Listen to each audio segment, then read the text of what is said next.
এই পেটে কাটা হয়ে গেছে।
কতক্ষণ রাখবে এটা মেখে? 2 ঘন্টা রাখলে ভালো হয়। যত বেশি টাইম রাখা যায় তত মাংসটা খেতে ভালো হয় আর সফট হয়। আমি এখানে সময় কম বলে আমি 8 ঘন্টা মতো রাখবো। এখানে মাটনটা 2 ঘন্টা মতো ম্যারিনেট করে রেখে দিয়েছি। গোলমরিচ, লবণ, টক দই, সর্ষের তেল আর একটু চিলি ফ্লেক্স দিয়ে মেটে রেখে দিয়েছিলাম। এখন আমি এটাকে কুকারে সিটি করব। আর আজকে রেসিপিতে কুকারে আগে সিটি করে নেবো মাটনটা, তারপরে কিন্তু পুরো রান্নাটা হবে। যতটা সিটি প্রয়োজন ততটাই দিতে হবে, সেটা আর তোমাদেরকে বললাম না। যেটা প্রয়োজন সেটা তো দিতেই হবে। আর এখানে আছে প্রায় 900 মতো মাটন। ব্যাস, এবার আমি এটাকে সিটিতে বসিয়ে দিচ্ছি।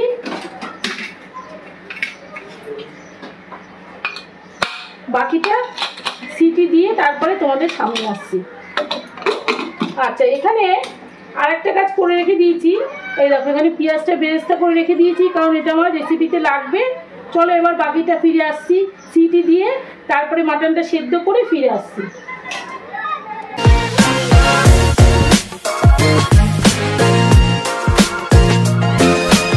রবিবারের খাসি নিয়ে হাজির হয়েছি আমি বঙ্গবাসী। চলো এবার রেসিপিতে ফিরে আসি। এখানে নিয়ে নিয়েছি মাটন, সেদ্ধ করে রেখে দিয়েছি, তোমরা তো দেখতেই পাবে সেটা। মাটন সেদ্ধ করে রেখেছি, আজকে রেসিপিটা সেদ্ধ মাটন দিয়েই হবে। আচ্ছা, এখানে নিয়েছি পেঁয়াজ বাটা, টমেটো বাটা, রসুন বাটা, আদা বাটা আর পাকা যে কাঁচা পাকা যে লঙ্কাটা হয় সেই লঙ্কা বাটা। এখানে নিয়েছি জিরে গুঁড়ো, ধনে গুঁড়ো, হলুদ গুঁড়ো, কাশ্মীরি লঙ্কার গুঁড়ো, 2টো তেজপাতা। এখানে নিয়েছি গোটা গরম মশলা, আর এখানে নিয়েছি জয়িত্রী, জায়ফল, সাজিরে, সামরিচ। আর নিয়েছি পেঁয়াজ বেরেস্তা, ভেজে রাখা আলু, গোটা পেঁয়াজ, গোটা টমেটো, গোটা রসুন। চলো এবার রান্নাটা শুরু করা যাক। রান্নাটা কিন্তু পেঁয়াজ বেরেস্তা যে তেলটা আছে সেই তেলে রান্নাটা করছি। এই দেখো পেঁয়াজগুলো রয়েছে। প্রথমে তেলটার মধ্যে, আর তেলটা তো গরম করে রেখেছি আগে থেকে, তোমরা তো সেটা জানো। এই তেলের মধ্যে প্রথমে আমি তেজপাতা দেবো আর দেবো গোটা গরম মশলা। এটা একটা ফ্লেভার রিলিজ হবে, তারপর আমি আস্তে আস্তে রান্নাটা শুরু করছি। এটার ফ্লেভারটা রিলিজ হয়ে গেছে। এবার এর মধ্যে প্রথমে আমি দেবো এই যে এখানে আছে পেঁয়াজ বাটা, পেঁয়াজ বাটাটা দিয়ে দেবো। একে একে সব মশলা দিয়ে দিতে হবে। পেঁয়াজ বাটা, এখানে আদা বাটা, এখানে বড় টেবিল চামচে 2 চামচ করে কিন্তু পেঁয়াজ আদা সব বাটা আছে। রসুন বাটা সবই দিয়ে দিচ্ছি। আর দেব এখানে লঙ্কা বাটা। যেহেতু এখানে 900 মাটন আছে সেহেতু কিন্তু একটু পেঁয়াজ, রসুন, আদা এগুলো একটু বেশি লাগবে। আচ্ছা, এখানে দিয়ে দিচ্ছি আমি একটু লবণ। মাটনে কিন্তু লবণ দিয়ে সেদ্ধ করেছি, তাও আমি এটুকু লবণ দিচ্ছি, যেহেতু এখানে অনেকটা মশলা আছে সেই মশলাগুলোতে তো লবণটা ঢুকতে হবে, সেই জন্য ভালো করে আর একটু বেশি করে লবণটা দিলাম। এবার এর মধ্যে একেবারে সব মশলাই দিয়ে দেবো।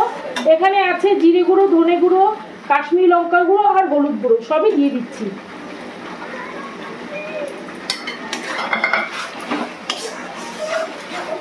এটাকে ভালো করে এখন কষতে হবে। আর দিয়ে দিচ্ছি এখানে টমেটো, এটা টমেটো বাটা টমেটোটা দিয়ে দিচ্ছি। এবার পুরো মশলাগুলোকে তেলের সাথে ভালো করে কষবে, কষে তারপরে আমি মাটনটা এর মধ্যে দেবো। আচ্ছা, আর একটা জিনিস তোমাদেরকে বলা হয়নি, এবার এর মধ্যে কিন্তু আমি এই যে গোটা পেঁয়াজ, টমেটো, রসুন সবই দিয়ে দিচ্ছি, কারণ এগুলো সেদ্ধ করার ব্যাপার আছে। আর আজকের রেসিপিটার নাম তোমাদেরকে বলা হয়নি, আজকের রেসিপিটার নাম হচ্ছে গড়গড়ে মাটনের ঝোল, মাটন ঝোল বা গড়গড়ে খাসির ঝোল বলতে পারো। মাটন বললে তোমাদের ভাবে যে গড়গড়ে মাটন ঝোল বলছে, ওই জন্যই বললাম যে গড়গড়ে খাসির ঝোল। আচ্ছা, আলুগুলোকেও দিয়ে দিচ্ছি, যেহেতু আলুটা সেদ্ধ করা নেই সেই জন্য আলুগুলোকেও দিয়ে দিচ্ছি। সব কিছুই ভালো করে এখন কষবে। এবার একটু একটু ঢেকে ঢেকে করতে হবে, তাহলে সেদ্ধও হয়ে যাবে আর মশলাটা আস্তে আস্তে ভাজা হবে। এই যে ঢেকে রাখছি।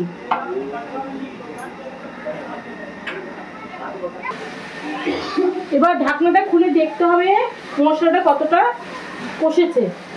এই দেখো বন্ধুরা, মশলাটা কিন্তু একটু একটু তেল ছাড়তে শুরু করে দিয়েছে। যেহেতু এতটা মশলা সেটা একটু সময় লাগবে, আমি বারবার কিন্তু ঢাকনা খুলে খুলে কষছি, আবারও ঢেকে রাখছি।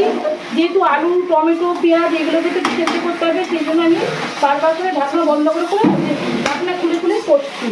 এই পর্যায়ে এবার আমাকে মাটনগুলোকে দিয়ে দিতে হবে।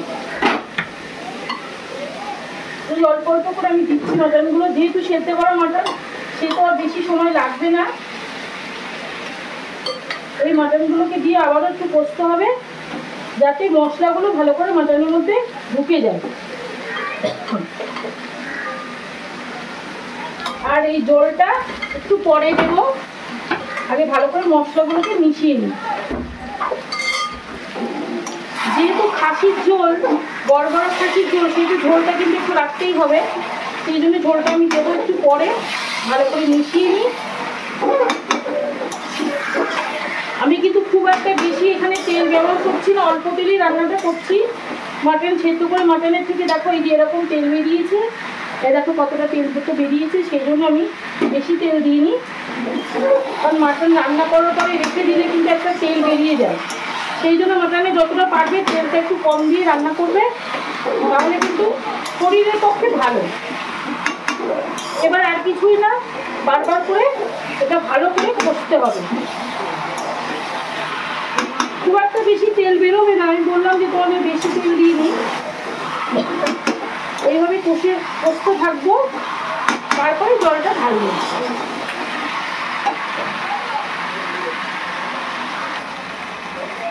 মাংসটাকে ভালো করে মশলার সাথে কষিয়ে নিয়েছি। এই পর্যায়ে এবার আমি এখানে এই যে মাংস সেদ্ধ করা জলটা সেটা সম্পূর্ণ দিয়ে দেবো।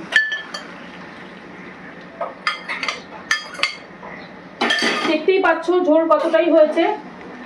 এবার একটু আমি ঢেকে রাখবো। আচ্ছা, এর উপরে এখনই আমি বেরেস্তাটা দিয়ে দিচ্ছি। এই বেরেস্তার ফ্লেভারটা তোমার এর মধ্যে ঢুকে যাবে। এই যে এখনই দিয়ে দিচ্ছি, দিয়ে ঢেকে রাখবো। আর কিছুই না, এটার ফ্লেভারটা ঢুকে যাবে। আর এখানে আমি এই যে জয়িত্রী, জায়ফল, সাজিরে, সামরিচের গুঁড়োটা করে রেখেছি, সেটাও এখনই দিয়ে দেবো। আর কিন্তু আমি ঢাকনা খুলবো না, একদম পুরোপুরি রেডি হয়ে গেলে ঢাকনাটা খুলে তোমাদেরকে দেখাবো কেমন হয়েছে। গড়গড়া খাসির ঝোল কেমন হয়েছে সেটা ঢাকনাটা খুলে তোমাদেরকে দেখাবো। তাহলে এটা আবার ঢেকে দিই। এই যে ঢেকে দিলাম, ঢাকনা তুলে তারপরে তোমাদেরকে দেখাচ্ছি। বন্ধুরা, এই দেখো গড়গড়ে খাসির ঝোল রেডি। একদম কিন্তু ঘরোয়া খাবার, এটা কোনো রিচ তো অবশ্যই হচ্ছে, গড়গড়া মানে তো রিচ, তবুও বিয়েবাড়ির মতো না, একদম ঘরোয়া খাবার। একটু ঝাল খেতে যারা ভালোবাসো তাদের জন্য কিন্তু একদম পারফেক্ট।